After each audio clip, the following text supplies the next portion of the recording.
Recently, my YouTube homepage has been filled with extremely random old memes and movie clips. One of these videos that I happened to click on was Samurai Cop. He speaks fluent Japanese. They call him Samurai. He speaks fluent Japanese. Are you Fujiyama? What does katana mean? It means Japanese sword. I absolutely needed to watch this movie, so I did.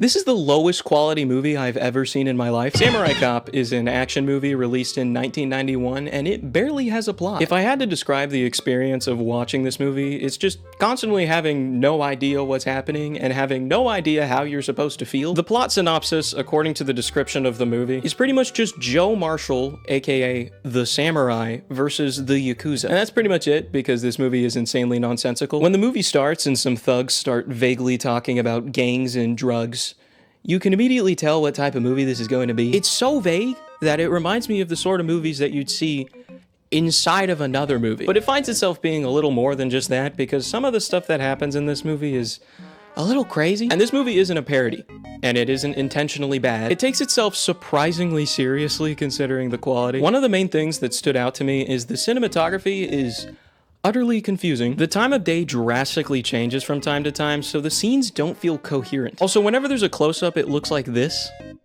Why? I've genuinely never seen a movie have every single close-up be so awkwardly framed. Why is the middle of the screen their forehead? And they do it so consistently. They're all like this. Every single close-up looks like this. Also, there's some voiceover work at the beginning that is really bad. In no way we go under Fujiyama's flag. Pretty early on in Samurai Cop, it establishes a pretty insane amount of sexism and objectification of women. The women are very much portrayed like objects, and they say things only a woman written by a man would say. Some of the stuff they say is actually incredibly wild. The first instance of this is right here. Okay, Joe, keep it up. Oh, it's up and ready. You just keep it warm. It's warm and ready. Ew. Then there's this action scene that you kind of have to see to believe it. Shoot! Shoot him!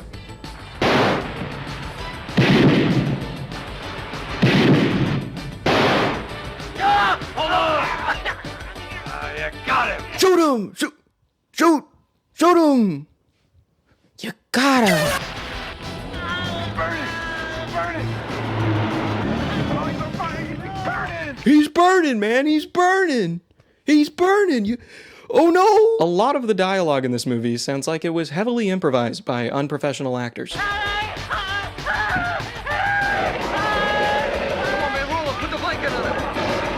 That's it, it's enough. After this scene, there's a very abrupt transition to porn. It's at this point that I realized this movie has a very large amount of weird and creepy sex scenes. At least that explains the weird dialogue. It felt especially out of nowhere while watching it because I thought this was just going to be a really bad action movie. Later, after that, there's a scene in a hospital with a guy that very much looks like he's on cocaine. Hello, sir. Joe? Hey, Steve, how you doing? What's going on, Steve? Not much, sir. There's a nurse in there giving him an injection. He's burned pretty bad. So that's where the budget went. Okay, this next part is so random and so unhinged. It is actually mind-blowing this is a real scene in a real movie. Have you been circumcised? Yeah, I have. Why? Well, your doctor must have cut a big portion of it off. No, he was a good doctor.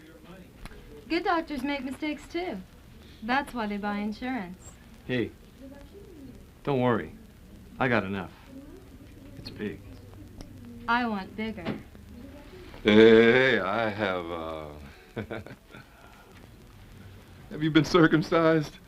Shut up. Everything about this scene feels like a big joke. But it's not. I have a feeling this movie was originally going to be a porno, and then got turned into an action movie, which explains the lack of story. Either that, or whoever wrote this has never spoken to a woman in their life. The next thing they do is go to the police station, and we have another incredibly strange scene. Get the hell out of my office. Get out of here. I don't want to see your face.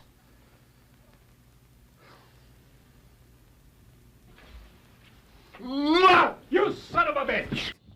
At the police station, they hear that Mr. Fujiyama, head of the Katana gang, hangs out at the Blue Lagoon restaurant, where we get this iconic scene. Are you Fujiyama? Yes, I am. Who are you? I'm a cop. In that case, you'll talk to me. I am Mr. Fujiyama's attorney. What do you want? So you're the infamous boss of this shit katana gang, huh?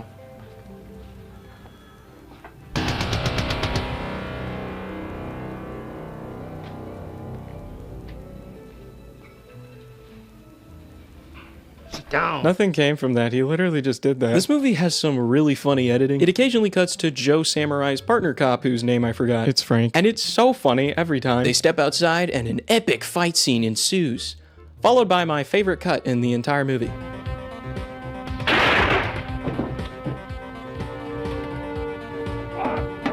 In the hospital scene earlier, there was another funny cut like this where they used the same hallway twice. So I may have made a teensy little mistake. The hospital cut totally happened. That's there. But the other one was because I was watching the free uploaded version on YouTube. It says like, wacky, crazy 90s, whoa, on it. And it's like 8 minutes shorter than the actual cut of the movie. Because of the way I phrased it, I couldn't really edit it out though, so I'm kind of just doing this. I don't know.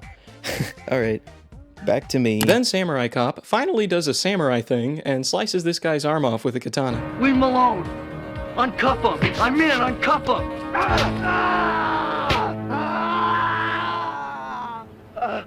Damn. Seems like a bit of an underreaction, but okay. After this is the first part of the movie where they try to be funny. God, man, look what they done to my car. Captain Roman's gonna burn my ass. Yeah, he's gonna burn it. Charcoal black. It is black. Right on. Don't look at me. Then there's this really awkward flirting scene that doesn't get anywhere. But my visit today is simply social. Why? And then we get the same joke again. Who's gonna answer to Captain Roma on this? You. Shit, man. You burned my ass. You don't have to worry about that. It's already, Yeah, I know. It's already black, huh? This time he probably cut my dick too, huh? Alright.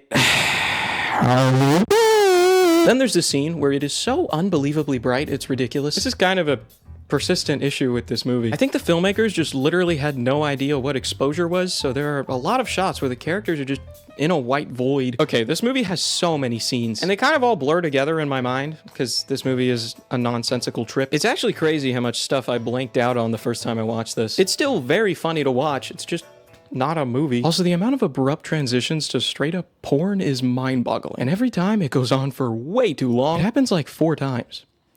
4 times too many. So after all that zany shenanigans, we get another attempt at comedy.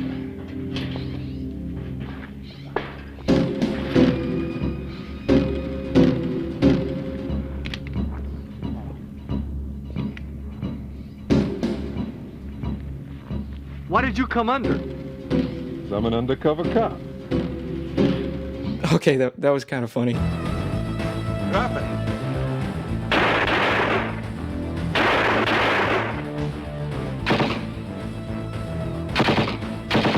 Oh, that hurt. Oh no. I love the acting in this movie. The gunfights are so good. The way he fell on the floor. With all his money and success, he's not as smart as I am. To do what? Put on a bulletproof vest, man. And then finally, after a whole lot of shooting, Samurai Cop gets to do another fight scene with a sword.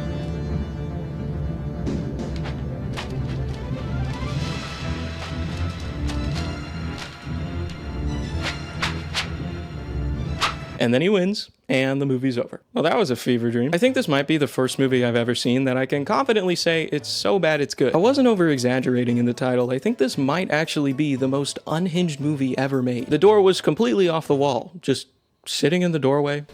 No hinges. It reminded me a lot of the old point-and-click game, The Town with No Name. It's very similar in tone and humor, and it also has a viral clip with millions of views. Give me a drink, bartender.